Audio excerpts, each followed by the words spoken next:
Hello fight fans, welcome to Fight Scene. This is my YouTube channel where I go over all things MMA related, and today I want to talk a little bit about UFC 225, which is going to happen on June 9th in Chicago.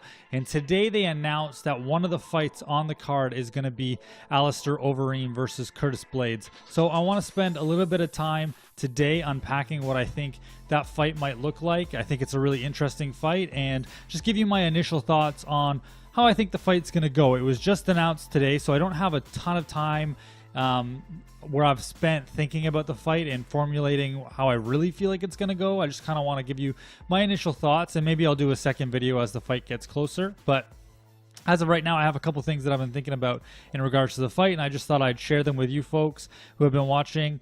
And so let's get right into it. Like I said, UFC 225 is happening on June 9th in Chicago, and there are a couple fights that are announced on this card. I think it's Carla Esparza versus Claudia Gadelha. That fight's going to go down. That's a good fight. And also Joseph Benavidez versus Sergio Pettis, which is also that's a great fight for that division. Maybe I'll make a video talking about that. But today specifically, I just want to talk about Curtis Blaydes versus Alistair Overeem. So there's a couple of things that I just want to highlight right off the bat in regards to this fight. I mean, obviously it is a stylistic matchup between somebody who is primarily a wrestler versus somebody who's primarily a striker. I don't think, if you've been watching the sport for any period of time, that's probably not shocking to you. Curtis Blaydes is, he's the young gun in this fight. He's relatively new to the main card. He's been around for a couple years, but he's really just started to make a name for himself. He was most famous because he had lost to Francis Ngannou. I hate to say that. I know that's a really disparaging comment about Curtis, but I mean, let's face it, when Francis was coming up and getting his title shot, one of the reasons why we knew who Curtis Blaydes was because of his fight with Francis. And then he beat Mark Hunt, which you can't take anything away from him. That fight, he had a smart fight against Mark Hunt, and now he is, somebody that everybody's talking about as the new up-and-coming killer in the division. I disagree, and we'll get into that in a minute. But so we have Curtis Blaydes. He is a wrestler, and he said in his last fight against Mark Hunt, because a lot of people were really disappointed that he took Mark down because they wanted that exciting stand-up war, because that's what Mark Hunt is known for. But Curtis said, I don't like fighting, and I want to do this to make money, and I don't want to get hit, and I don't want to take damage, and I'm going to do literally whatever it takes to win. And if that means taking a guy down to get rid of his weapons, then I'm going to do that. And that's what he did, and it's a smart game plan, and you can't argue with that. But that's his primary skill set. He is a wrestler. He did fight stand-up a lot against Francis, but he is a wrestler by trade. And so we have him, the wrestler, the young wrestler, versus our seasoned veteran in Alistair Overeem, who is a kickboxer. I wouldn't say that he's just a kickboxer. He does have a lot of tools, but we know him mainly because of his win in K1 and his kickboxing days and his transition over to MMA. The one thing that's really crazy to point out about this fight is that this is Alistair Overeem's, currently Alistair Overeem has had 60 pro MMA fights. This will be his 61st fight. And that doesn't even include all of the kickboxing matches he had. It doesn't include any of the amateur fights that he had. And it certainly doesn't include all the wars he's had in the gym over the years. And I think that this is possibly the number one factor in this fight, is that Alistair Overeem in his career has taken an absolute obscene amount of damage. And we know, and we've seen it before, that at a certain point, your brain just decides that it's going to respond differently when it gets punched in the face. There's no other way to put it, right? There's some people that criticize the idea that fighters get chinny, or that they get a weak chin as they get older. But we saw this in Chuck Liddell. Chuck Liddell, it didn't take much later in his career to knock him out. And Joe Rogan talks about the fact that the brain, as a defense mechanism, just starts saying, you know what, I'm out of here, and sort of shuts off. And I know that's a really simplistic way to put it.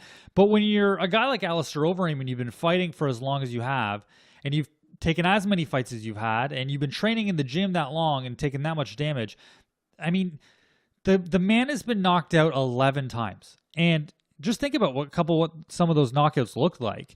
I mean, obviously the last one that we saw against Francis was maybe the most vicious knockout I've ever seen. I'm surprised that Alistair Overeem at this point is alive. Like I've never that knockout is one of the biggest I've ever seen. It looked like his head came off of his body. Like his neck skin was the only thing that was keeping his head attached to his torso. And so that's a significant knockout. You look at the one against Stipe. I can't really pronounce Stipe's last name when I'm talking on video. I don't know what it is. But when you look at that fight against Stipe, he landed some big shots on the ground. I mean, Alistair's knockouts, not only are they knockouts, they're not like TKOs, right? Where a ref stops it. Like, he's getting put out. And you can only take so much damage over your career. So I think that's one thing you gotta take a look at in this fight, is that Alistair Overeem, 60 fights into his career, being knocked out 11 times, plus knockouts in kickboxing. I think he's at around 15 times he's been knocked out. How much longer is he going to be able to keep up this kind of pace, and how much longer is he going to be able to wear that damage? I'm not 100% sure. But I also don't think that Curtis Blaydes is the one to do it to him. So maybe I'll get into that in a little more detail. Curtis Blaydes does have a solid chin, and we've seen him get hit in fights before. You look at the fight against Francis, he got hit. You look at that fight was stopped by cut, for those of you who haven't seen that fight. I think it was stopped by cut. I'm pretty sure it was stopped by cut. I can't remember. I might need to look that up. But he got hit in that fight. He also got hit in the Mark Hunt fight, right? He won that fight, and he won it in pretty dominant fashion. But getting into that takedown, he took some shots. He got wobbled pretty hard, and he almost got taken out in that first round. So we've seen Curtis, although he's a great wrestler and has some good stand-up, he takes some shots. And so he does have a good chin, but taking shots against a guy like Alistair Overeem is never really a good decision. So that's another thing to keep a look out for in this fight is Curtis Blaydes going to get hit? And if he does get hit, does Alistair Overeem still have the power and technique to be able to put him away in that fight? If so, I think that will likely tell us what the outcome is going to be. So let me explain that a little bit more. If Curtis Blaydes is able to take the shots on the chin and come forward, I think he probably wins the fight. So in Alistair's 60 fights, he has 19 wins by knockout, which is amazing. He also has 19 wins by submission, a lot of those the guillotine, and he only has 5 wins by decision. So in 60 fights in MMA, he only has 5 decision wins. And so what I don't think is very likely what I don't think is a very likely outcome for this fight is Alistair Overeem winning by decision. If this fight goes to decision, and I'm pretty sure it'll be a 3-round fight. If it goes to decision, I think it's probably because Curtis Blaydes was able to wrestle Overeem to a decision. There's not a lot of times where we've actually seen Alistair Overeem get just dominated via wrestling in his career. In those 60 fights, when is the last time that you saw him put on his back for 3 rounds and just mauled? It doesn't really happen. So if it does go to decision, I think it's because Curtis Blaydes has out-wrestled him. I don't think it's because he outstruck him.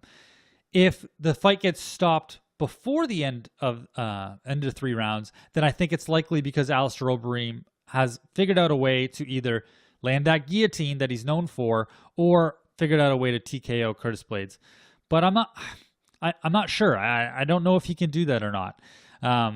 The one thing that's always stood out to me about Alistair Overeem, and sometimes I talk about technique, I'll talk a little bit about Brazilian Jiu-Jitsu, and I'll talk a little bit about striking. I am such a beginner in these areas. So don't read too much into what I'm saying here. But one thing that I've noticed about Alistair is the way that he holds his guard and the way that he covers up. I feel like he covers up and blocks as if he was wearing 12-ounce gloves or 10-ounce gloves, or even the 16-ounce sparring gloves, like the big boxing gloves that you wear in sparring, or the ones that you wear in K1 when he fought in kickboxing.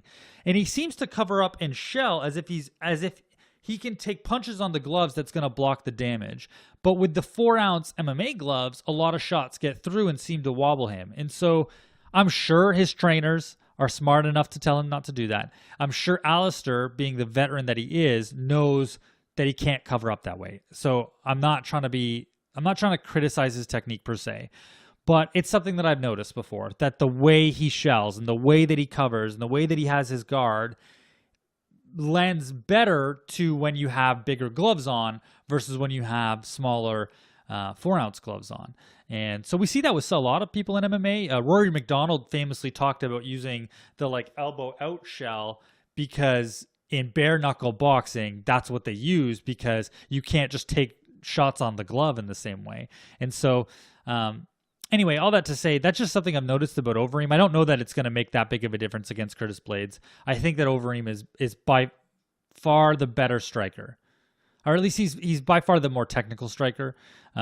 Whether Curtis can translate his wrestling and mix it up and fake takedowns and use that to open up shots against Overeem. I mean, if he can be a true mixed martial artist and combine and flow in between those different things, then I could be wrong. But if this was just a pure kickboxing match, obviously Overeem has the better kickboxing. So we'll see what happens there. But if I were to wager a bet on this fight, I think that Overeem likely wins this fight. And I think he could win by decision. I doubt it. Maybe by a TKO. I think I'd probably pick Alistair Overeem by TKO. I saw some people online saying that they think that he's going to land that guillotine. I think that's really unlikely against a seasoned wrestler like Curtis Blaydes. And if you're fighting Overeem, you got to prepare for the stand-up, obviously, but you also know that guillotine is coming, and so you're going to prepare for it. And I just don't think – I think Curtis's grappling is strong, and he's not likely going to get caught by a guillotine. But I've been really wrong in these prediction videos before, so, see Brian Ortega versus Frankie Edgar. So I could be wrong, absolutely. But I see a lot of people picking Curtis Blaydes because he is that young, new blood in the heavyweight division, and we want to see that. We want to see some new fighters in that heavyweight division. I just don't think that Curtis is necessarily at that level yet of Overeem. Overeem's had some up and downs. He's no longer Overeem. His system is a lot more clean than it used to be as far as the performance enhancing drugs go. But he's still a good fighter, and even with all those knockouts, I think he pulls this off. If Curtis has more power than he's shown in previous fights, then he might put the lights out on Overeem, because I think he's taken a lot of damage. But when it comes down to a pure style matchup, which is what I think this is, I think Overeem's style likely wins. He has very good grappling. He's very underrated grappling. If you look at his old fights, like the only fight that I can think about that he was controlled on the ground was back in Pride against Torona, and he was fighting at light heavyweight, and I think Shogun did it to him. But people kind of almost knew him not as a jiu-jitsu specialist, but he was really well known for being decent on the ground as well in Pride. And so he's got very underrated grappling, and we haven't seen him get wrestled by a lot of people, not because he hasn't been fighting wrestlers that have been trying, but because he's got really good takedown defense. And so we'll see. That'll be put to the test against Curtis Blaydes, but I think ultimately Overeem comes out on top. So that's my initial thoughts on this fight. I really appreciate you watching and just tuning in, and I appreciate the good feedback on the last video I made. I had one guy, though, that his good constructive feedback was to tell me that I need to get a job, which all right, friend, I'll take that into consideration. I have one. If I didn't have a job, I'd be putting up a heck of a lot more videos. But I appreciate your feedback. Thanks for watching. I'll be putting up more videos. Finally, there are some good fights coming up. Since I started this YouTube channel, there haven't been a lot of really good UFC pay-per-views, and they're finally coming. I'm gonna have some videos coming up on Tony versus Khabib and Joanna versus Rose. So keep an eye out for those fights, and we'll see you in those videos. Yeah.